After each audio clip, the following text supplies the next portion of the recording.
So during the Gilded Age, there were a lot of problems that needed to be dealt with because there's just a lot of changes taking place. And overall, very little was done at the political level. The Gilded Age is considered the height of corruption in US politics.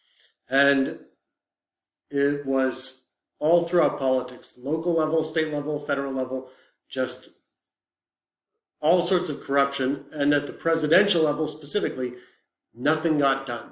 There was essentially just inaction and stagnation when you got to the executive office.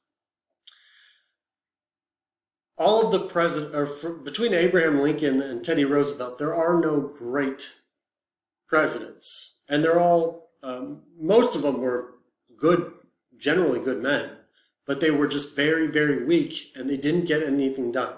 That's why if you ask someone the Gilded Age president, it's none of the greats.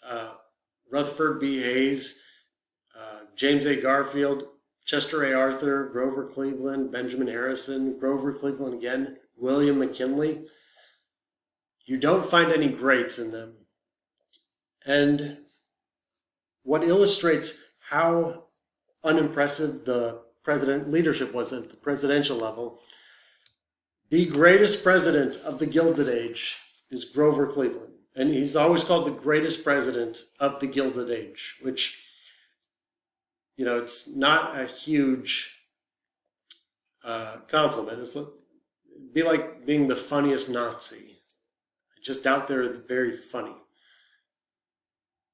Grover Cleveland, the reason it's so important to know that he's the greatest president of the Gilded Age is because of the reason he was the greatest president of the Gilded Age. And it's because he didn't waste or steal money.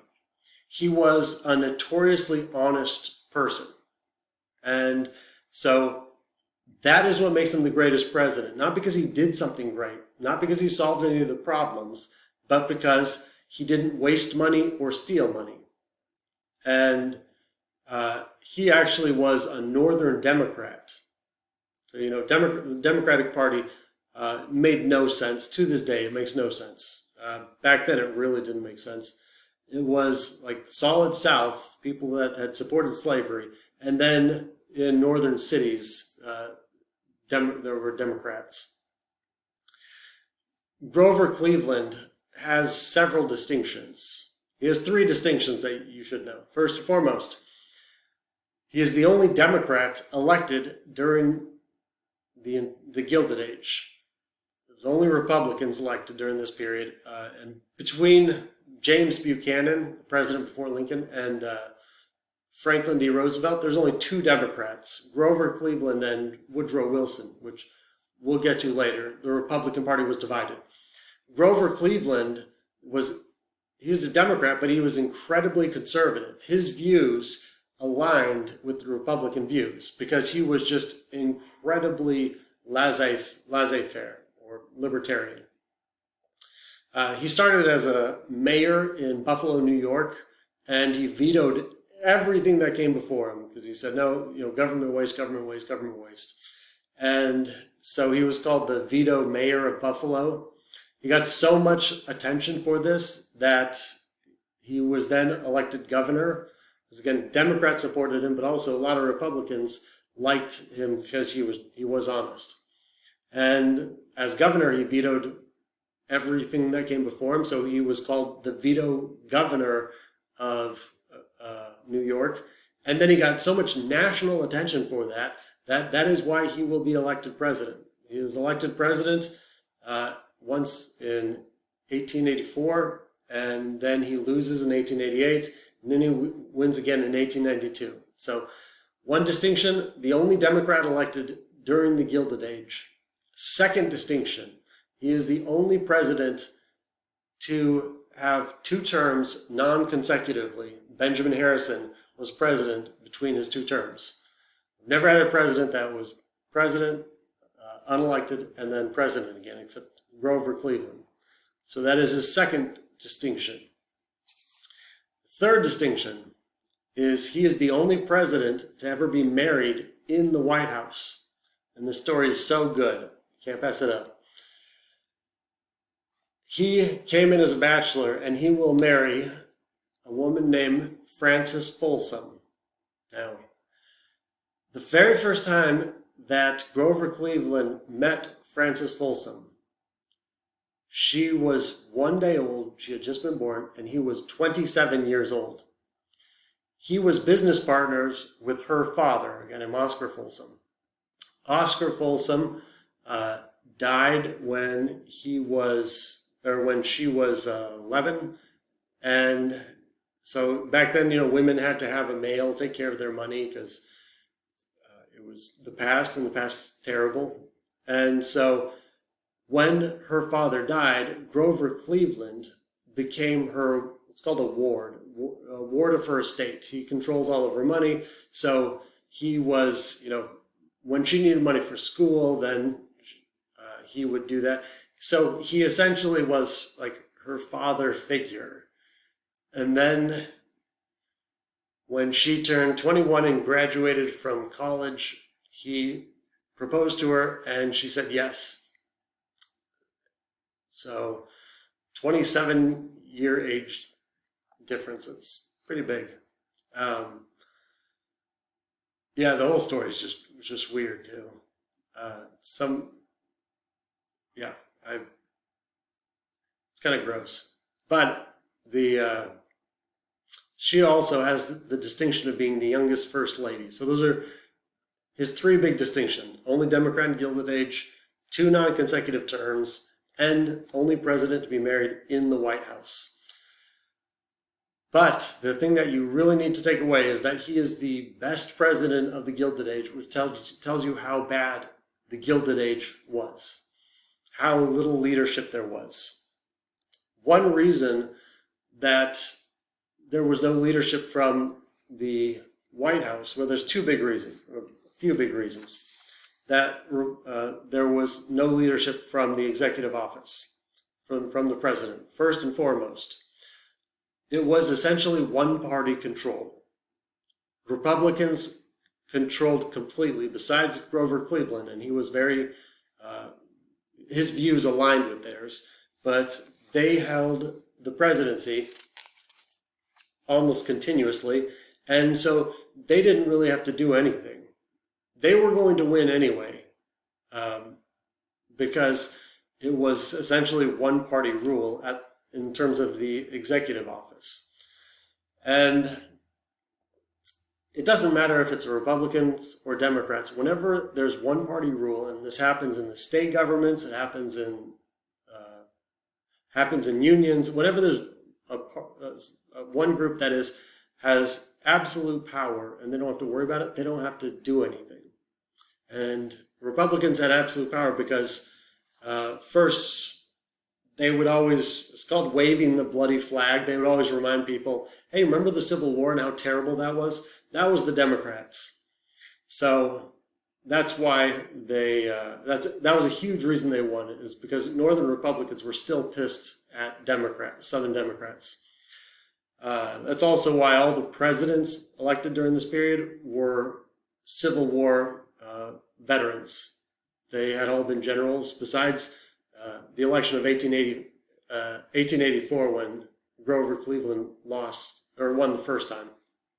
They were all Civil War generals for the North. So that's one reason. The other reason, this is really important, Republicans were associated with big business.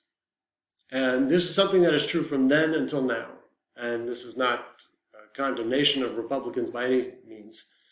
But even to this day, Republicans consider themselves the party of business and of promoting policies that are going to benefit business. And that is something that's why I say the parties don't switch. That is something that is fairly consistent. The Republicans have always been the party of business. And I don't want to upset any of you, but it turns out having lots of money is really good for your political party. And so since they supported big business supported them. And so they had the Republican Party had way more money than the Democrats. So that's a big reason the Republicans or the presidents didn't do anything. The other big reason is presidents had lost a lot of their power. If you remember during Reconstruction, Congress took power away from the presidency, and so Congress had most of the power. And during this period, we had intense partisanship. The two parties, they hated each other and just fought all the time. And it was fairly even on how divided they were. So they mostly spent their time fighting each other. I know you cannot imagine living in a world where congressmen would just fight each other and waste time. But if you can hypothetically imagine some distant, horrible past where Congress was dysfunctional because all they did was fight, that's the Gilded Age. And it was incredibly dysfunctional.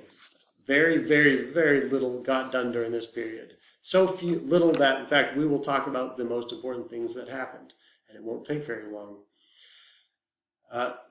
They would mostly fight against each other, and so most of the real issues didn't get addressed. There's actually a term for what they would do. It's called the politics of distraction. This is important to know. Humans are naturally geared to, humans, the only reason we succeeded as a species is because we formed tribes. And so humans are geared towards tribalism. Throughout most of human history, everyone's part of these little tribes, and there is a scarce amount of resource, so all the tribes are fighting each other. So there's a lot of studies, there's a lot of work in psychology about this. Humans have a natural predisposition to want to fight each other, to want to do everything to protect their tribe and go against other people's tribe. We'll talk about this concept of tribalism later in the semester, but it is so important to know because humans are naturally tribal, and we have five major senses, and more than 50% of all of the sensory input that we get from hearing, taste, sight is vision. We're very visual creatures. And so it is easy to divide people based on race, gender, culture, religion. Those are the big ones. And so that's what the Republicans and Democrats did during this period, is the politics of distraction. They would get their constituents fighting over these issues: race, class, gender, culture, ethnicity, and religion. And that way they could avoid the very big economic issues that were really hurting people. And obviously everything I said, I was being sarcastic because we're living through the period. Political polarization today is worse than it was during the Gilded Age. The last time it was this bad, based on voting patterns in Congress, was before the Civil War in the 1850s, right before the Civil War. So Congress was doing almost nothing. There are a few exceptions, though. There are a few things that Congress did during this period that are worth knowing and that you need to know. First and foremost, the spoil system. If you remember from the first half of U.S. history, Andrew Jackson started the spoil system, and most people get this wrong. It means spoil system is when president removes people from the opposing party from non-policy making positions. So that's like postal workers and tax collectors. And they remove them just because they're of a different party.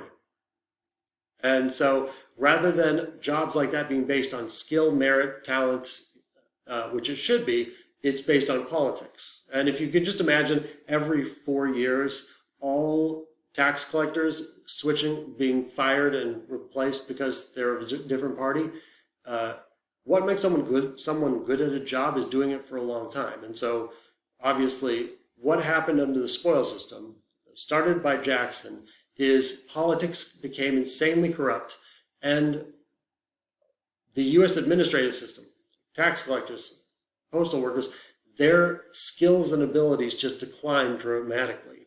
But also, spoil system leads to corruption. It's inevitable. And this got to be a national disgrace. It got to be an international disgrace. Other countries would make fun of the United States because of the spoil system, because it is just a bad way to govern, and there's no debate on that. Some people still think that spoil system involves the cabinet, and it doesn't. Those are policy-making positions, like Secretary of State, Secretary of Defense, Secretary of the Treasury. Those should change with every administration because they make policy. We're talking about non-policy making jobs.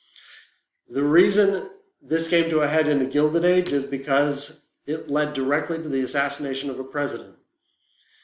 The assassin stood over the body of James A. Garfield after he shot him and said, "This is because I didn't get my government job." Now, this was, at this point, everyone acknowledged, okay, things have gone a bit too far. The assassination of James A. Garfield led to what's called the Pendleton Civil Service Reform Act. And this act created what's called our civil service system. It is the part of the government where jobs are based on merit and are protected from political affiliation. So, people can't be fired and hired just because they support the right candidate. When this first passed, it was only about 10% of the federal government that was covered under the Pendleton Civil Service Reform Act. And today it's around, today it's around 70%. Just so you know, as I record this in 2024, there are calls to repeal it and get rid of it. Told you at the beginning of the semester, we always say we study history so we learn from our mistakes. And yeah, there's no way you can argue that the spoil system is a good form of government, because it's not. It's just bad. It leads to corruption, and there's a reason we got rid of it. But again, we never learn from history. So that is the first issue, spoil system. Second issue was the protective tariff. And this was a huge issue in the first half of U.S. history. If you took that, it kept coming up. South Carolina almost tried to nullify a tariff. And if you remember, a tariff is a duty on a product that's coming into the United States. And so if you have cloth made in England that costs $4 and they want to sell it into America, American companies are making cloths that are also $4. Which one are you going to buy? A lot of people would buy the British one.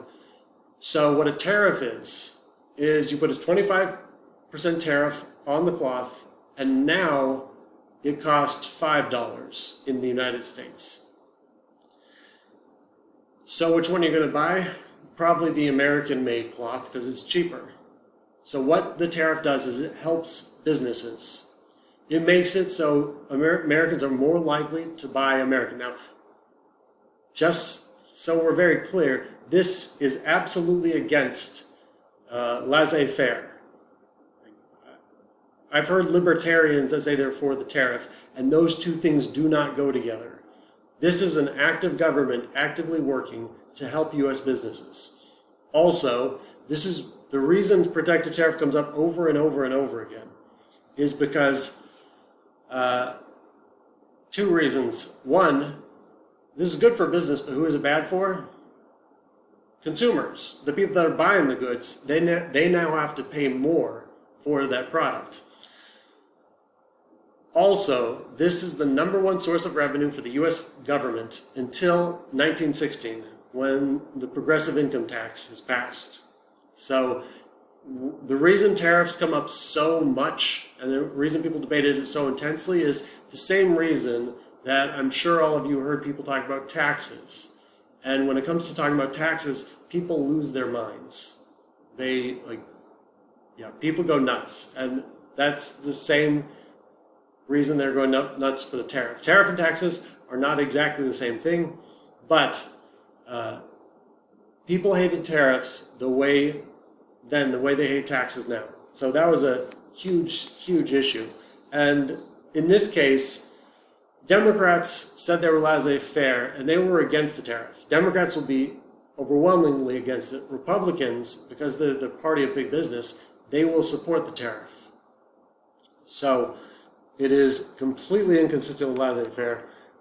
Benjamin Harrison, he was asked about a tariff on coats, and why should Americans have to pay so much more for coats? And he said a cheaper coat means a cheaper man or woman underneath that coat. So if you have to pay less money for a coat because if you have to pay less money for it, then it means you are a cheap person, apparently. So it was intensely debated. That was a huge issue. The second issue was the tariff. The third major issue, which we've mentioned, is monopoly abuse and monopoly power. These monopolies were doing all sorts of illegal stuff. And I could go on and on, but the biggest one was the railroads, again, because railroads have natural monopolies. So one way railroads would abuse their monopoly powers with oil. So if you have if you have an oil plant, then you need to have the railroads to bring the oil to it. You absolutely have to. You cannot do it in a wagon, obviously. So what ended up happening is the big oil companies, namely Standard Oil, owned by John D. Rockefeller, he was so big, he could actually dictate terms to the railroads. So he told the railroads, they had a standard price of $1 a barrel. And he would tell them, well, I will only pay you 50 cents a barrel. It's called a rebate. You don't have to know that, but basically he's getting a discount that no other oil company is, because he has monopoly power over oil, and he is such a large corporation that he is able to dictate prices. And this is true there were a lot of corporations that were able to do this to the railroads. And so what would end up happening is, if you were a competitor of John D. Rockefeller, then you have to pay the normal price. Your oil is going to cost more, which means less people are going to buy your oil, which means you're going to go out of business. And that is the reason John D. Rockefeller was able to take over 90 to 95% of all oil manufacturing and all oil refineries in the U.S. He was a good businessman, but some things he did are blatantly illegal. And the other way railroads would really hurt people, and you need to know this for your first writing assignment, is in terms of agriculture. So if you are a farmer and you live in, we'll say Wyoming, and there's a railroad that goes through, you have to use the railroad to sell your goods. The railroads would adjust their prices based on how the economy is doing. So you're a farmer and you're selling cotton for, say, 10 cents a pound. That's an arbitrary number, 10 cents a pound. And all of a sudden, the value of cotton goes up, and because it's a it's a national market, just like oil is. No one state or one country completely controls it. And so magically, the price of cotton goes up by 2 cents. And so you, as a farmer, are now going to make 12 cents. This means, as a farmer, you have a chance to make a profit and do better and save money. What the railroads would do is they would raise their prices by 2 cents, because the farmers have no other option but to use the railroad. And so railroads were especially devastating for farmers. And make sure you know that, because, again, it will be important for your first writing assignment. So what are you going to do if you're a farmer and this is happening to you? If you're one of those businesses that is being just destroyed, what are you going to do? Obviously, you can complain, but you go to the government for help. And so they did that. Especially angry farmers in Illinois, the state of Illinois will actually pass laws to regulate railroads. We'll talk about them later. They're called Granger laws, but they're passing laws to regulate railroads. But the railroad companies brought a lawsuit because under the U.S. Constitution, states cannot regulate interstate commerce. So in the Constitution, it says only the federal government can regulate interstate and foreign commerce. That is trade with foreign nations and trade between states. States cannot regulate any business that goes over state lines. And inherently, railroads go over state lines. So it got to the Supreme Court, and the Supreme Court ruled that, yeah, states cannot regulate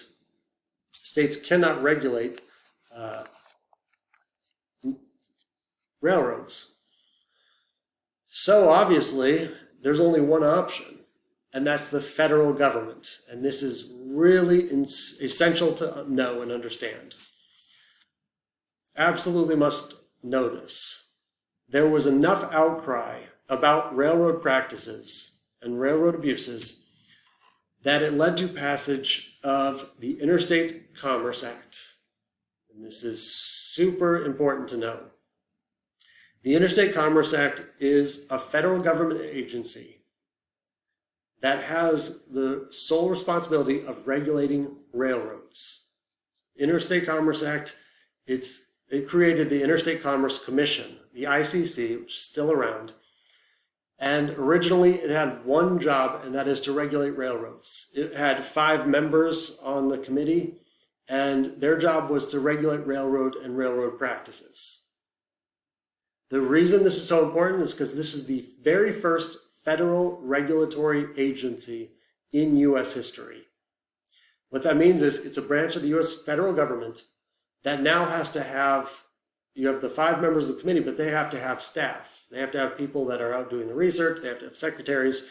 And so this is one of the reasons that throughout this course, the federal government will get bigger and bigger, is because regulatory agencies. And why is this only happening in the second half of U.S. history? Because we didn't have corporations in the first half. Now we have corporations, and what the railroads were doing, their practices, there's no one that can say that that is a fair business practice. It is, so that is why we will get the very first federal regulatory agency. Now, this is really important to understand and know. We pass these agencies, and Congress does, and it's like, oh good, look it, Congress did something and they've solved the problem. And that's not how it works.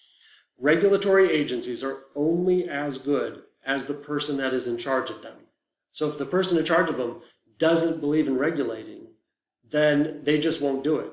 And the Interstate Commerce Act, it amounted to nothing essentially, because the 5 people that were put on the committee that were in charge of all these regulations, most of them worked for railroad companies, because who do you want regulating railroads? The people that work for them, of course.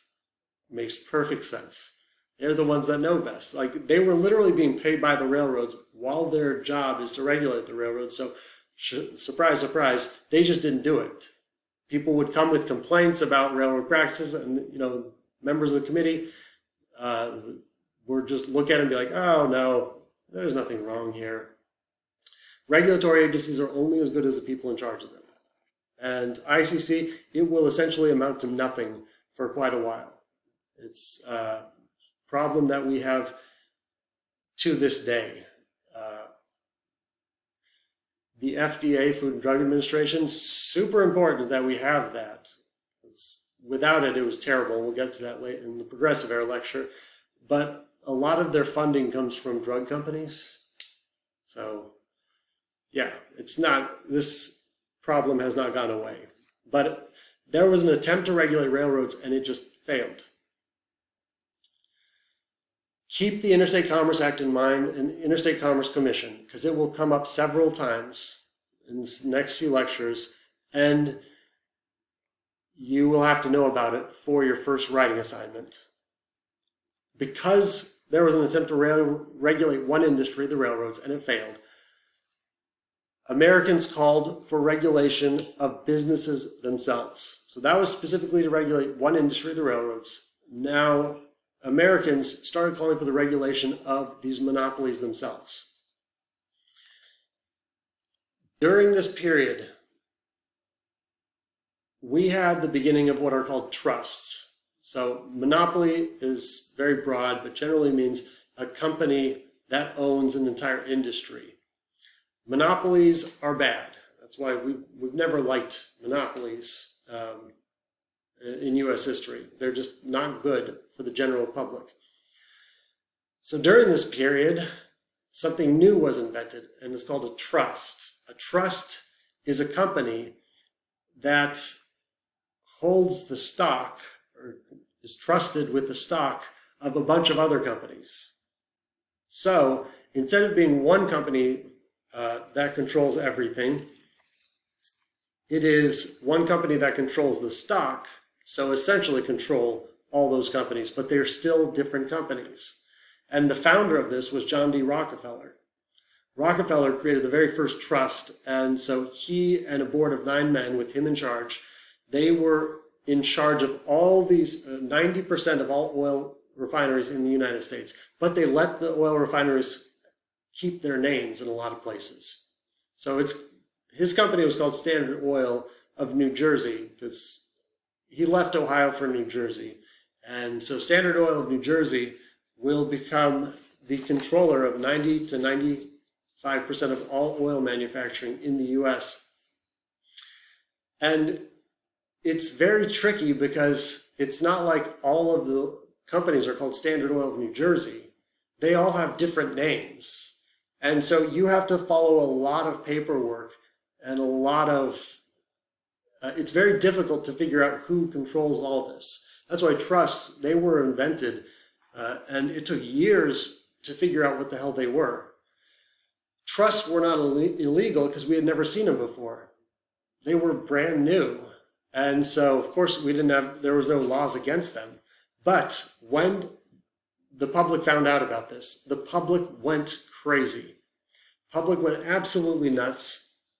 And they will be so furious that Congress is forced to act. And so Congress will pass the Sherman Antitrust Act. And this is absolutely essential to know. The Sherman Antitrust Act, you absolutely need to know it. It is the reason that to this day, the Justice Department, that is the U.S. legal system, the Attorney General is the head of it, it has an antitrust division. And that is the part of the government that is responsible for bringing lawsuits against huge companies. The Sherman Antitrust Act, just a side note, and also comparing the past to the present, it is the basis for the current lawsuits that are going against Meta or Facebook and Google. So the basis of those lawsuits by the Justice Department is the Sherman Antitrust Act. Now, there's a problem. So the act is passed, and that is the actual text of the text of it. Every contract combination in the form of a trust or otherwise, or conspiracy, in restraint of trade or commerce among the several states or with foreign nation is hereby declared illegal. So you cannot do anything. And the key phrase is in restraint of trade or commerce. What does that mean? It is not a very precise definition. And just like every law, it means whatever the judges decide it means. It is whatever the judges decide something means, that is what it means. And so the court system at this time was incredibly conservative, incredibly dedicated to the idea of laissez-faire, and so the court will rule this away over and over and over again. So this law is in the books, and it will amount to something later, but at this time, it essentially didn't matter at all, because the courts will rule it away over and over. In fact, we'll come to this next week.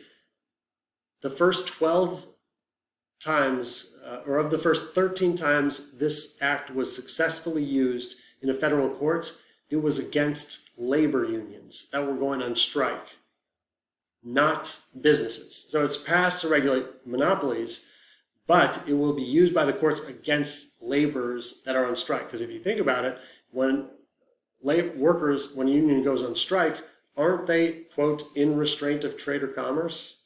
Yeah, strikes shut down trade. So the act will be used against workers, not against the corporations that it was passed for. one of the most famous cases involving this, there was a sugar company called E.C. Knight & Co. They owned 98% of all sugar manufacturing in the United States. 98%. Like, there's no definitive threshold for a monopoly, but it's somewhere in the neighborhood of like 50 or 60%. This company owned 98% of all sugar refining. Cleveland, during his administration, he actually brought a suit against E.C. Knight & Co. to break it up using the Sherman Antitrust Act. When it got to the Supreme Court ruled, in essence, what they're saying there, they said, yes, the federal government can regulate commerce, but this company isn't engaged in commerce, they're engaged in manufacturing, which is, if you don't understand what that means, it's so stupid. It is so idiotic. They're saying the sugar company is just, processing the sugar and making it sugar. They're not trading it or selling it, because that's what commerce is.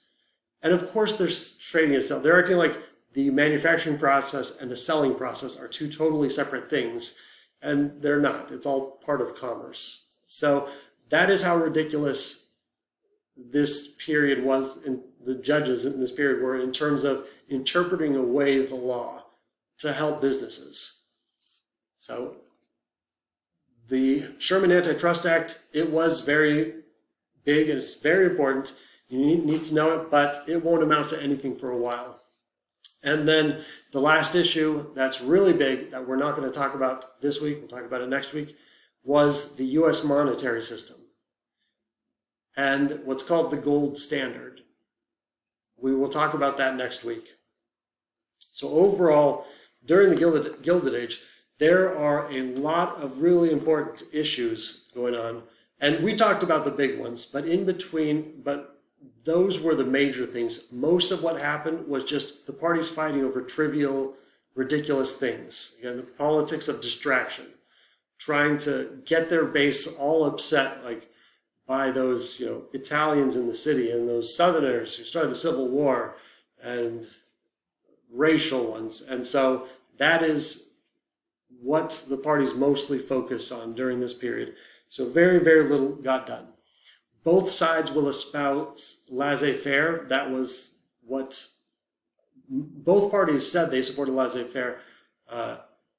Democrats were more consistent, but only because they didn't have any power. Republicans, they had most of the economic and political power, and so they will not be so consistent. But so, as soon as Democrats get control of the government under Wilson's administration, then they're not consistent either. It's just Republicans had the power, and so they were inconsistent about it. Laissez-faire was meant to not help anyone, and it was only applied to individuals. It was not applied to businesses. Businesses got tons of help and tons of support, but when it came to helping individuals, the government was really consistent about absolutely not. And the most famous example of this, it's called the Texas Seed Bill veto. In Texas in 1887, there is a huge drought, and the level of suffering that was happening among Texas farmers was massive. It was so big that Congress actually passed a bill to provide $10,000 in seed. So they're going to provide $10,000. Federal government is providing $10,000 to buy seeds for farmers because they had lost all their crops. They were losing their land. There were people dying, their cattle dying. And Grover Cleveland vetoed it. Remember, at this period, railroads had received, between money and land, more than $1 billion in assistance. And $10,000 for some farmers who, if you read the details, they were really, really suffering. That was just too much. And Cleveland said it very well. I do not believe that the power and duty of the government ought to be extended to the relief of individual suffering. I think that the lesson should be consistently enforced that though the people support the government should not support the people. So laissez-faire, it was consistent when it was applied to individuals, not when it was applied to those large corporations, because those corporations own the government.